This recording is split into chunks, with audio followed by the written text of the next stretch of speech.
Hello guys, welcome back to our channel. Savitri ജ്യൂസിൻ്റെ ഗ്ലാസും പിടിച്ചുകൊണ്ട് നിൽക്കുന്ന മാലതി സാവിത്രി തെറ്റിദ്ധരിക്കുകയാണ്. തുടർന്ന് ജഗദീഷിൻ്റെ അടുത്തേക്ക് ചെല്ലുന്ന മാലതി, സാവിത്രി ഗർഭിണിയാണോ എന്ന് എനിക്കൊരു സംശയമുണ്ടെന്ന് പറയുമ്പോൾ മാലതിയുടെ മുഖമടക്കിയൊന്ന് കൊടുക്കുകയാണ് ജഗദീഷ്.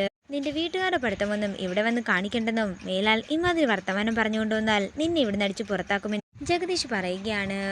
തുടർന്ന് മാലതി പുറത്തേക്ക് ഇറങ്ങുമ്പോൾ സാവിത്രി അങ്ങോട്ടേക്ക് ചെല്ലുന്നു. എന്താ മാലതി, എൻ്റെ അനിയൻ്റെ കയ്യിൽ നിന്ന് നിനക്കെന്തോ കിട്ടിയെന്ന് തോന്നുന്നല്ലോ എന്ന് സാവിത്രി പറയുമ്പോൾ അതെ കിട്ടി, പക്ഷേ മറ്റൊരു കാര്യം കൂടി മനസ്സിലായി, ഇവിടെ ആരോ ആഘോഷത്തിന് ശ്രമിക്കുന്നുണ്ടെന്ന്. ഇത് കേൾക്കുന്ന സാവിത്രിക്ക് അടുക്കളയിൽ താൻ കണ്ട കാര്യങ്ങളെല്ലാം ഓർമ്മ വരികയാണ്. നേരം രാത്രിയാകുന്നു. പിന്നീട് കാണിക്കുന്നത് എല്ലാവരും ആഹാരം കഴിക്കാനായി ഇരിക്കുന്നതാണ്. നന്ദിനിയോട് എല്ലാവർക്കും ആഹാരം വിളമ്പാനായി മാലതി പറയുമ്പോൾ മാലതി വിളമ്പിക്കൊള്ളാൻ പറഞ്ഞ് നന്ദിനി എല്ലാത്തിൽ നിന്നും ഒഴിഞ്ഞു മാറുന്നു. അമ്മ ഇങ്ങനെ ഒഴിഞ്ഞു മാറേണ്ട കാര്യമൊന്നും ഇല്ലെന്ന് മീനാക്ഷി പറയുമ്പോൾ നന്ദിനിയും ആഹാരം വിളമ്പാനായി നിൽക്കുകയാണ്. പെട്ടെന്ന് തന്നെ നന്ദിനിക്ക് എന്തൊക്കെയോ അസ്വസ്ഥതകൾ ഉണ്ടാവുകയാണ്. ഇതെല്ലാം സാവിത്രി ശ്രദ്ധിക്കുന്നുണ്ടായിരുന്നു. തുടർന്ന് പെട്ടെന്ന് തന്നെ ഛർദ്ദിക്കാൻ വരുന്നതോടെ പുറത്തേക്ക് ഇറങ്ങി ഓടുകയാണ് നന്ദിനി. നന്ദിനിക്ക് പിന്നാലെ തന്നെ മീനാക്ഷി ചെല്ലുന്നു. അമ്മ ഇനിയും ഇങ്ങനെ പേടിച്ചിരുന്നിട്ട് ഒരു കാര്യവുമില്ല.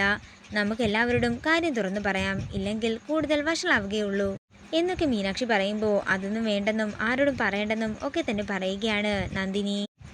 എല്ലാവർക്കും സംഭവിക്കുന്നത് തന്നെയാ നിങ്ങൾക്കും സംഭവിച്ചത്. ഇന്നെന്താണെങ്കിലും ഈ കാര്യം മുത്തശ്ശിയോട് പറയണം. ഞാൻ പറയുമെന്ന് പറഞ്ഞുകൊണ്ട് നന്ദിനിയെ വിളിച്ചുകൊണ്ട് അകത്തേക്ക് ചെല്ലുകയാണ് മീനാക്ഷി. അങ്ങനെ അവരകത്തേക്ക് ചെല്ലുമ്പോൾ തന്നെ ജഗദീഷ് നന്ദിനിയോട് എല്ലാവരുടെയും ഒപ്പം ഭക്ഷണം കഴിക്കാനായി ഇരിക്കാൻ പറയുന്നു. അതേസമയം നന്ദിനിയുടെ ഓരോ ഭാവങ്ങളും സൂക്ഷ്മമായി നിരീക്ഷിക്കുകയായിരുന്നു സാവിത്രി.